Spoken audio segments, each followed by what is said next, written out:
Bonjour et bienvenue. Avez-vous déjà eu du mal à faire obéir vos enfants? Vous êtes-vous demandé comment encourager une meilleure discipline à la maison? Pourquoi est-il parfois si difficile pour les enfants d'écouter, même lorsqu'on leur explique calmement ce qu'ils doivent faire? Alors, dans cette vidéo, nous allons explorer les clés de l'obéissance chez les enfants. Nous verrons des stratégies pratiques pour aider vos enfants à comprendre les règles, à les respecter, à développer des comportements positifs au quotidien. Nous allons découvrir des astuces simples et efficaces pour instaurer un cadre à la fois ferme et bienveillant qui favorise la coopération et l'autodiscipline.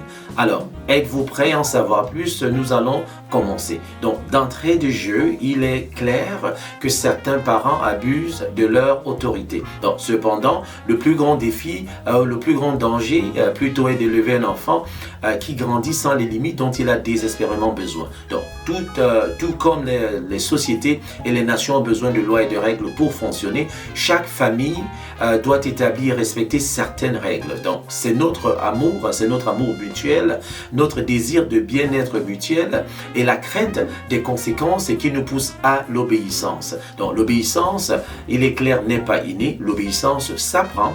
Donc, il semble qu'en tant qu'être humain, nous soyons nés avec une disposition à tester les règles et à repousser les limites. Donc, voici 4 caractéristiques de règles saines que nous devons mettre en place dans nos familles. Alors, les règles saines sont intentionnelles. Selon Dr. Chapman, ces règles sont celles auxquelles nous avons réfléchi consciemment. Elles n'émergent pas de notre propre frustration au moment où nous les appliquons. Elles sont le fruit d'une réflexion approfondie sur la nécessité de la règle. Donc, ce sont des règles qui ne sont pas prises dans le feu de l'action. Il faut y penser avant de les appliquer. Alors, il faut se demander si la règle est dans l'intérêt de toute la famille ou de tous.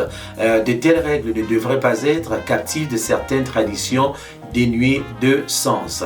Alors, donc, un autre type de règles, c'est les règles saines. Une autre caractéristique plutôt de règles, c'est que les règles saines sont mutuelles. Donc, c'est-à-dire qu'elles nécessitent l'apport du père et de la mère, dont les idées et les sentiments des deux doivent être pris en compte dans l'établissement des règles de la famille. Donc, au fur et à mesure que les enfants grandissent, ils doivent être associés au processus de prise de décision. Alors, les règles saines, troisième caractéristique, les règles saines sont raisonnables. Donc, voici quelques questions pratiques à poser lorsque vous décidez d'une règle particulière. Alors, ce que vous devez vous demander, c'est: cette règle est-elle bonne pour l'enfant? Aura-t-elle un effet positif sur la vie de l'enfant? Cette règle permet-elle à l'enfant d'éviter le danger ou la destruction? Cette règle enseigne-t-elle à l'enfant des traits de caractère positifs? Cette règle protège-t-elle les biens? Cette règle enseigne-t-elle la gestion des biens? Cette règle apprend-elle à l'enfant à assumer ses responsabilités? Cette règle enseigne-t-elle les bonnes manières? Donc, ensemble, les règles raisonnables ont toujours un objectif positif. Alors, autre caractéristique, les règles saines font l'objet des discussions en famille. Donc, les familles chrétiennes ne devraient pas fonctionner sous un régime dictatorial, mais plutôt démocratique. Okay? Alors, donc, les règles tacites, disons implicites, sont des règles injustes. On ne peut pas attendre d'un enfant qui se conforme à une norme dont il n'est pas conscient. Alors, les bonnes règles familiales ne sont pas coulées dans le béton.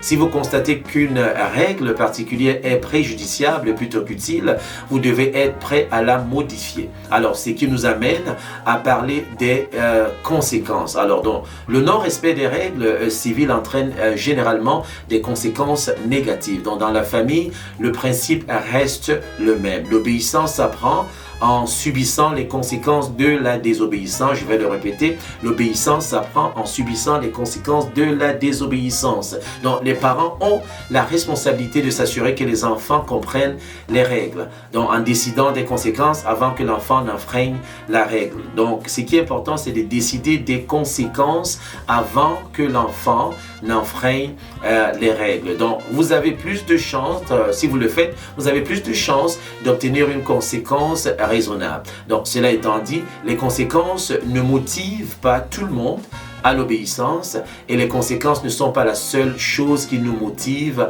à l'obéissance. Alors donc le livre que j'ai lu nous propose beaucoup de détails et beaucoup d'exemples. Je vous encourage vraiment à le lire.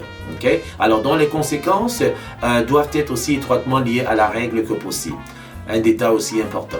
Alors, lorsque les enfants participent à la détermination des conséquences avant que la règle ne soit enfreinte, ils sont beaucoup plus susceptibles d'accepter les conséquences comme étant raisonnables.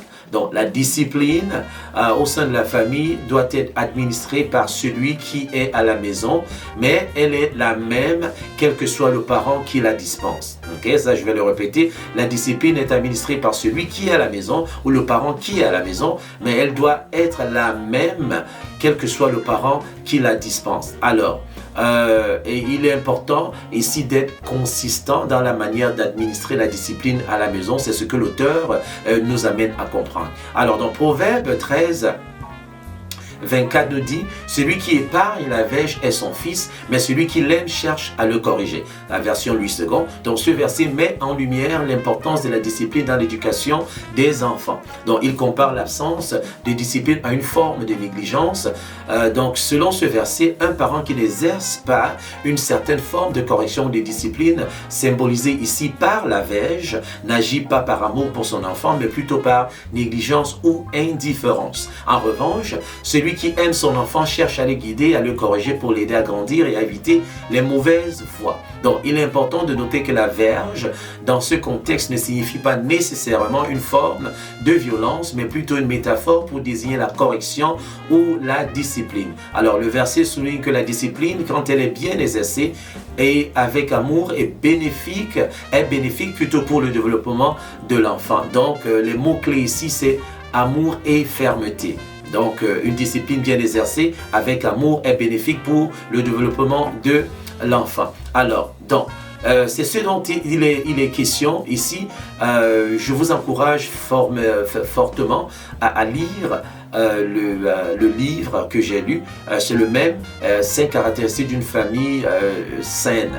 Donc, vous y trouverez beaucoup de détails édifiants qui vous permettront de bien vous occuper de vos enfants et de veiller à leur développement émotionnel et ainsi de suite. Donc, c'est tout ce que j'avais à partager. À bon entendeur, salut.